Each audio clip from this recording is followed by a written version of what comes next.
বাংলাদেশের সবচেয়ে বড় দ্বীপ হচ্ছে ভোলা। এই ভোলা জেলার অন্তর্গত চর ফ্যাশন উপজেলার অন্তর্গত অনেকগুলো ছোট বড় দ্বীপ বা চর রয়েছে। তো আমরা কিছুদিন আগেই কিন্তু এই চর ফ্যাশন উপজেলার বিভিন্ন চর বা দ্বীপে ঘুরতে গিয়েছিলাম। তার মধ্যে অন্যতম হচ্ছে তাড়োয়া সি বিচ, অর্থাৎ মাঝের চর সংলগ্ন তাড়োয়া সি বিচ, ঢাল চরে অবস্থিত ঢাল চর, এবং ঢাল চর এর পাশেই অর্থাৎ কিছু দূরে ট্রলারে গেলে 1 ঘন্টার পথ সেখানে রয়েছে চর কুকরিমুকরি। তাছাড়াও চর নিজাম সহ অনেকগুলো চর রয়েছে। তো আমরা ঢাল চর এর মাঝের চর থেকে আমরা কিন্তু এই চর কুকরিমুকরির উদ্দেশ্যে রওনা দিয়েছিলাম একটি বড় মাছ ধরা ট্রলারে করে, যে ট্রলারগুলো গভীর সমুদ্র যে থাকে। এই যে দেখুন, এইরকম একটি ট্রলারে আমরা যাচ্ছি। তো এটা অপোজিট সাইড থেকে হয়তো মাঝের চরের দিকে যাচ্ছে, আর আমরা যাচ্ছি হচ্ছে কুকরিমুকরির দিকে।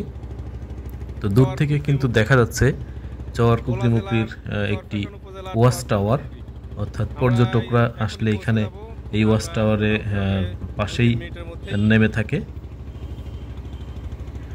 এটা চর কুকরিমুকরি, নয়নাভিরাম দৃশ্য চর কুকরিমুকরির। এটি হচ্ছে নদীর পাশের দৃশ্য। এই পাশ থেকে চর কুকরিমুকরি হয়ে আবার জঙ্গলের ভিতর দিয়ে একটি রাস্তা তৈরি করা হচ্ছে, সেটার ভিতর দিয়ে গিয়ে আবার সেই চর ফ্যাশনে উপজেলায় যাওয়া যায়। তো দেখুন, নয়নাভিরাম দৃশ্য। আমরা যে ওয়াচ টাওয়ারে উঠে চারপাশে তাকাতেই চোখে পড়লো আমাদের এরকম নয়নাভিরাম দৃশ্য। এই যে এটা হচ্ছে নদী, অর্থাৎ নদীর পাশে যে ছোট ছোট খাল থাকে সেগুলো। ওয়াচ টাওয়ারের ডাইনে বামে পূর্ব দিকে অনেক কেওড়া বন। এই কেওড়া বনের ভিতর দিয়েই রাস্তা তৈরি করা হয়েছে, যেটার নাম দেওয়া হয়েছে কুকরিমুকরি রিসোর্ট বা কুকরিমুকরি ইকো পার্ক। এই যে দেখা যাচ্ছে দূর থেকে কুকরিমুকরি ইকো পার্ক, অর্থাৎ এই দিক দিয়ে কিন্তু রোড রয়েছে, হেঁটে চলার মতো রাস্তা তৈরি করা হয়েছে।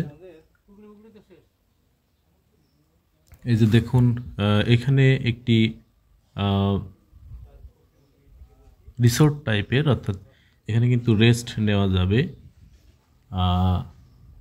আর এই যে বন, কেওড়া বনের ভিতর দিয়ে একটি রাস্তা তৈরি করা আছে, সেই রোড ধরেই কিন্তু আমরা হেঁটে হেঁটে গিয়েছি। এবং ঘন সবুজ কেওড়া বন, অনেকেই ওয়াচ টাওয়ারের উপরে উঠেছে। এই যে দেখুন, আমরা যে ট্রলারে করে এসেছিলাম ওইখানটাতে দাঁড় করিয়ে রাখা হয়েছে। এই খালের এপাশ থেকে ওপারে যেতে আবার কিন্তু 10 টাকা ভাড়া দিতে হয় ছোট নৌকায়। কালে এবং জোয়ারের সময় কিন্তু একটু পানি বেশি থাকে। এখানে একটি অবজারভেশন টেবিল স্থাপন করা হয়েছে। আর এই যে এই পাশ দিয়ে যে খালটি চলে গেছে বাম পাশ দিয়ে, এই বাম পাশ দিয়ে খাল ধরেই কিন্তু আবার চর ফ্যাশনে পৌঁছানো সম্ভব নৌকায় করে। তো অনেক ভাড়া গুনতে হয়। নৌকা ভাড়া প্রায় মাথাপিছু চর ফ্যাশন যেতে প্রায় 200 টাকা করে লাগে। তো ধন্যবাদ সবাইকে এ পর্যন্ত থাকার জন্য।